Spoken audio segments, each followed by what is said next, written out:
अस्सलाम वालेकुम। मैं मोहम्मद नमर जदून रिसर्च एनालिस्ट हूँ एट अल्फा सीएलए से और यहाँ डिफरेंट सेक्टर्स को कवर करता हूँ जिसमें फर्टिलाइज़र है, सीमेंट्स है, लॉन्ग स्टील है। आज मैं यहाँ डिस्कस करूँगा कि एफएफसी, ईफर्ट, एफएफबीएल जो फर्टिलाइज़र की कंपनीज़ हैं, इन पे गैस प्राइस के चेंज होने से क्या इम्पैक्ट पड़ रहा है और इनकी डिविडेंड यील्ड कोरस्पॉन्डिंग अगले कुछ सालों की क्या हो सकती है after this gas price change और कोरस्पॉन्डिंग यूरिया प्राइस जो चेंज होगी उसके बाद।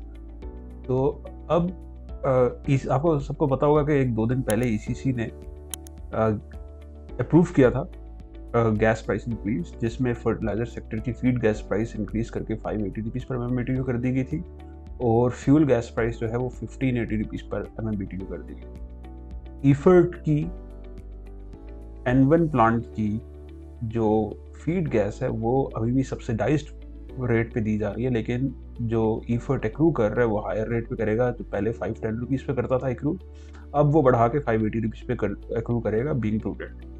और एफएफसी की अभी देखना ये बाकी है कि एफएफसी की भी ये प्राइस इंक्रीज का नोटिफिकेशन आता है या नहीं आता। अगर आया तो उसके भी डिफरेंट अर्निंग सिनेरियोज बन सकते हैं, और अगर नहीं आया, जैसे फरवरी 2023 में बाकी सब कंपनीज की गैस प्राइसिंग चेंज हुई थी लेकिन एफएफसी की चेंज नहीं हुई थी, तो उसकी वजह से काफ़ी आउटपुट प्राइसेस में काफ़ी डिस्क्रिपेंसीज आ गई थी। तो अगर इसी तरह का नोटिफिकेशन अब भी आएगा, नवंबर 1 से इम्प्लीमेंट हो रही है न्यू गैस प्राइसिंग, तो वो डिस्क्रिपेंसीज का वो मार्केट में रहेंगी। और अगर एफएफसी की प्राइस इंक्रीज हो गई तो डिस्क्रिपेंसीज काफ़ी हद तक कम हो जाएंगी। तो डिफरेंट प्राइसिंग और कॉस्ट सेटिंग्स में मैं अर्निंग शेयर कर देता हूँ। अगर जो पहले इन प्राइस ये कॉस्ट इंक्रीज से पहले एफएफसी की जो हमारी अर्निंग एस्टिमेट था वो 36 रुपीज़ पर शेयर था और CY24। ईफर्ट का जो एस्टिमेट था वो 22.3 रुपीज़ पर शेयर था और एफएफबीएल का जो एस्टिमेट था वो 6.7 रुपीज़ पर शेयर था फॉर CY24। अब अगर ये जो गैस कॉस्ट इंक्रीज हुई है from 510 to 580 and 1500 rupees to 1580 rupees पर MMBTU, और इस गैस कॉस्ट इंक्रीज करने के बाद अगर एफएफसी अपनी कॉस्ट को पास ऑन करता है तो बाकी सभी फर्टिलाइजर कंपनीज उसी प्राइस पे यूरिया सेल करती हैं जिस प्राइस पे एफएफसी सेल कर रहा था। तो उसके बाद ये अर्निंग्स एस्टिमेट्स जो मैंने अभी शेयर किए हैं वो चेंज हो जाएंगे। उस केस में एफएफसी की अर्निंग्स हो जाएंगी 36 रुपीज़ पर शेयर, ईफर्ट की अर्निंग्स हो जाएंगी 27.8 रुपीज़ पर शेयर और एफएफबीएल की अर्निंग्स हो जाएंगी 6.6 रुपीज़ पर शेयर। इसमें एफएफसी पे कोई इम्पैक्ट नहीं पड़ रहा, एफएफसी न्यूट्रल है। ईफर्ट पे पॉजिटिव इम्पैक्ट पड़ रहा है रफली 4.5 रुपीज़ के करीब, और एफएफबीएल पे नेगेटिव इम्पैक्ट पड़ रहा है रफली 0.1 रुपीज़ के करीब।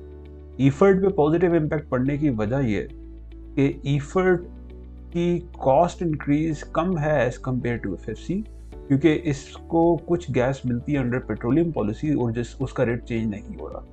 और एफएफबीएल की अर्निंग्स स्लाइटली कम होने की वजह यह है कि एफएफसी अपने यूरिया बिजनेस पे तो जो कॉस्ट इंक्रीज है वो रिकवर कर लेगा, लेकिन डैप का जो बिजनेस है डीएपी का, वो एफएफबीएल सेल करता है डीएपी, लैंडेड डीएपी पे कुछ प्रीमियम पे सेल कर रहा होता है। तो वो ज़्यादा चेंज नहीं कर सकेगा क्योंकि इम्पोर्टेड डीएपी जो है उसकी कॉस्टिंग में कोई फ़र्क नहीं पड़ेगा, उसकी प्राइस में कोई फ़र्क नहीं है। एफएफबीएल की कॉस्ट इंक्रीज हो रही है ऑन डीएपी बिजनेस, जिसकी वजह से इसकी ओवरऑल 0.1 रुपीज़ का नेगेटिव इम्पैक्ट पड़ेगा ऑन अर्निंग पर शेयर। इस केस में अगर हम डिविडेंड देखें तो डिविडेंड एफएफसी का रफली 27 रुपीज़ पर शेयर होगा फॉर CY24, ईफर्ट का रफली 25 रुपीज़ के करीब होगा और एफएफबीएल का रफली 1 रुपी के करीब एक्सपेक्ट किया जा सकता है डिविडेंड पर शेयर। तो इस डिविडेंड लेवल पे डिविडेंड यील्ड जो है वो फिक्स्ड इनकम सिक्योरिटी से ज़्यादा है। एफएफसी की डिविडेंड यील्ड रफली 24% के करीब बनेगी, एट करंट प्राइसेस 24-25% के करीब बन जाएगी। ईफर्ट की डिविडेंड यील्ड रफली 29-30% के करीब बनेगी और एफएफबीएल की डिविडेंड यील्ड रफली 8% के करीब बनेगी। फिक्स्ड इनकम सिक्योरिटीज़ पे करंट जो काइबोर रेट है वो 22% के करीब चल रहा है और 22% काइबोर है, आगे चल के वो भी कम हो जाएंगे, फर्दर कम होगा तो फिक्स्ड इनकम पे जो यील्ड मिलती है वो उससे भी कम हो जाएगी। जबकि यहाँ फर्टिलाइजर्स कंपनीज में जैसे ईफर्ट है, ईफर्ट की अभी कुछ प्राइस एप्रिसिएशन हुई है, तो उसके बाद अब इसकी ओवरऑल डिविडेंड यील्ड जो है जो फिर भी 28% के करीब डिविडेंड यील्ड है फॉर CY24। तो ये फिक्स्ड इनकम सिक्योरिटीज़ की डिविडेंड यील्ड से काफ़ी ज़्यादा है। लेकिन अगर ये सिनेरियो पैन आउट नहीं होता और गवर्नमेंट जो है वो इंटरवेंशन करती है मार्केट में और फर्टिलाइज़र कंपनीज को फोर्स करती है कि वो जुलाई ऑनवर्ड्स उन्होंने यूरिया की प्राइसेस काफ़ी ज़्यादा इंक्रीज़ कर ली हैं, तो वो फर्दर प्राइस इंक्रीज़ अगर गवर्नमेंट उन्हें फोर्स करती है कि वो फर्दर यूरिया की प्राइस इंक्रीज़ ना करें after this gas cost escalation, तो उस केस में एफएफसी की अर्निंग काफ़ी ज़्यादा कम होगी क्योंकि एफएफसी की कॉस्ट इंक्रीज हो रही है। एफएफसी अभी करंट जो फीड गैस कंज्यूम कर रहा है वो 302 रुपीज़ पर MMBTU पे कर रहा है और जो फ्यूल गैस है वो 1023 रुपीज़ पर MMBTU पे कर रहा है। तो वो बहुत बड़ा जंप आ रहा है गैस कॉस्ट में, जिसकी वजह से एफएफसी की अर्निंग्स 36 रुपीज़ से कम होकर 24.7 रुपीज़ के करीब बनती है। ईफर्ट की अर्निंग्स भी इसी तरह 22.3 रुपीज़ से कम होकर 20.9 रुपीज़ के करीब आती है और एफएफबीएल की अर्निंग 6.7 रुपीज़ से कम होकर 5.9 रुपीज़ के करीब होती है। और डिविडेंड जो CY24 का होगा इस केस में वो एफएफसी का रफली 16 रुपीज़ का होगा, ईफर्ट का रफली 18 रुपीज़ का होगा और एफएफबीएल का रफली 0.5 to 1 रुपये का होगा। तो ईफर्ट और एफएफसी की अगर डिविडेंड यील्ड को डिस्कस करें तो एफएफसी की डिविडेंड यील्ड रफली 15% के करीब बनेगी और ईफर्ट की डिविडेंड यील्ड रफली 20% के करीब बनेगी। हमारा यह ख्याल है कि इस सिनेरियो का होना जो है वो थोड़ी इसकी प्रोबेबिलिटी कम है क्योंकि फर्टिलाइज़र कंपनीज का ये मौक़िफ़ था कि एज़ पर फर्टिलाइज़र पॉलिसी वो सिर्फ उतना ही बेनिफिट कंज्यूमर्स को पास ऑन करने के पाबंद है जितना बेनिफिट गवर्नमेंट उन्हें सब्सिडाइज्ड गैस की फॉर्म में दे रही है। तो सब्सिडाइज्ड गैस की फॉर्म में बेनिफिट उनका ये कहना था कि 1000 रुपीज़ के करीब है और जो हम बेनिफिट पास ऑन कर रहे हैं वो अपनी 4000 रुपीज़ के करीब है अगर लोकल यूरिया की प्राइसेस को कंपेयर करें लैंडेड इम्पोर्टेड यूरिया की प्राइस से। तो ये सब फर्टिलाइज़र कंपनीज जो हैं वो इजीली अपनी जो भी कॉस्ट इंक्रीज है वो फर्दर पास ऑन कर सकते हैं टू एंड कंज्यूमर्स। तीसरा सिनेरियो ये है कि अगर एफएफसी अपनी कॉस्ट को पास ऑन करता है लेकिन ईफर्ट अभी मार्केट में यूरिया प्राइसिंग के काफ़ी डिफरेंसेस प्रिवेल कर रहे हैं, जिसमें एफएफसी सेल कर रहा है 3210 रुपीज़ पर बैग पे, ईफर्ट सेल कर रहा है 3410 रुपीज़ पर बैग पे और एफएफबीएल सेल कर रहा है 3595 रुपीज़ पर बैग पे। तो प्रीमियम ईफर्ट जो है वो एफएफसी से रफली 200 रुपीज़ पर बैग का प्रीमियम चार्ज कर रहा है और एफएफबीएल रफली 385 रुपीज़ पर बैग का प्रीमियम चार्ज कर रहा है। हिस्टोरिक अब अगर हम ये ईफर्ट के प्रीमियम चार्ज करने की एक रीज़न ये है कि ईफर्ट जो है वो हायर कॉस्ट गैस यूज़ करता है जो पेट्रोलियम पॉलिसी के अंडर आ रही होती है और एफएफबीएल का प्रीमियम चार्ज करने का एक रीज़न ये भी है कि एक तो गैस कॉस्ट में डिफरेंशियल है और दूसरा ये रीज़न है कि वो ग्रैनुलर यूरिया सेल करता है compare to prilled urea of FFC.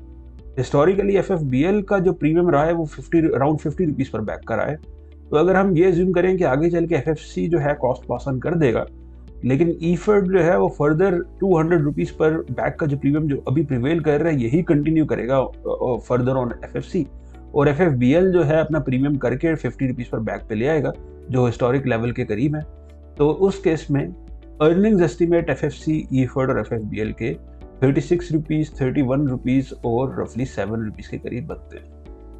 और अगर हम डिविडेंड्स को देखें तो डिविडेंड्स इस केस में एफएफसी के रफली 26 रुपीज़ का बन जाएगा, ईफर्ट का डिविडेंड रफली 28 रुपीज़ का बन जाएगा और एफएफबीएल का डिविडेंड रफली 1 रुपये का होगा। और यील्ड्स इस केस में एफएफसी की रफली 25% की डिविडेंड यील्ड बनेगी, ईफर्ट की रफली 31% की डिविडेंड यील्ड बनेगी और एफएफबीएल की रफली 8% की डिविडेंड यील्ड 7 to 8% की डिविडेंड यील्ड बनती है। तो एफएफसी और ईफर्ट के एफएफबीएल को अगर हटा के सिर्फ एफएफसी ईफर्ट को देखें तो उनकी डिविडेंड यील्ड्स जो है ये काफ़ी ज़्यादा है।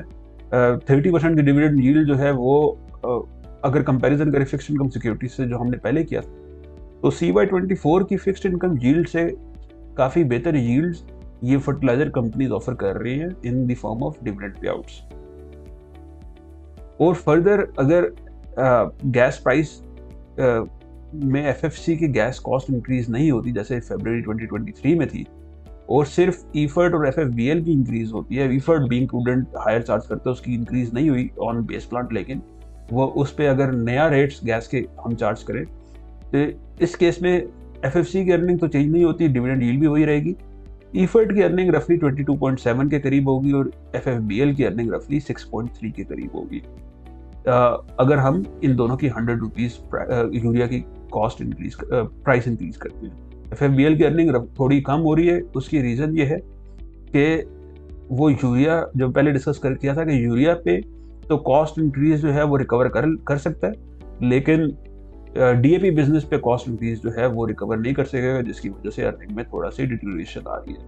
लेकिन अगर इन दोनों कंपनीज को देखते हुए एफएफसी ने भी अपनी यूरिया के प्राइस 100 रुपीज़ पर बैग से इंक्रीज कर दी, तो उस केस में एफएफसी की अर्निंग रफली 2.2 रुपीज़ पर शेयर से इंक्रीज होकर 38 रुपीज़ पर शेयर पे जाती है। तो सभी सिनेरियोज में एवरेज डिविडेंड यील्ड जो है एफएफसी के केस में वो 22-23% के करीब रहती है, डिफरेंट सिनेरियोज जो मैंने डिस्कस किए। ईफर्ट की डिविडेंड यील्ड रफली 27% के करीब रहती है और एफएफबीएल की डिविडेंड यील्ड रफली 7% के 6 to 7% के करीब रहती है। तो अगर प्राइमरीली फोकस करें एफएफसी ईफर्ट पे, तो इनकी डिविडेंड यील्ड्स काफ़ी बेहतर है। तो वो इन्वेस्टर्स जो डिविडेंड यील्ड पे फोकस ज़्यादा करते हैं वो इन्हें खरीद सकते हैं, और जो डिविडेंड यील्ड पे फोकस नहीं भी करते तो ओवरऑल रिटर्न जो है वो अगर इनकी प्राइस में कोई रिटर्न नहीं आता तो सिर्फ डिविडेंड यील्ड का इतना रिटर्न होगा कि ये यहाँ पे वारंट करते हैं कि एफएफसी ईफर्ट वगैरह को बाई किया जा सकता है। Thank you.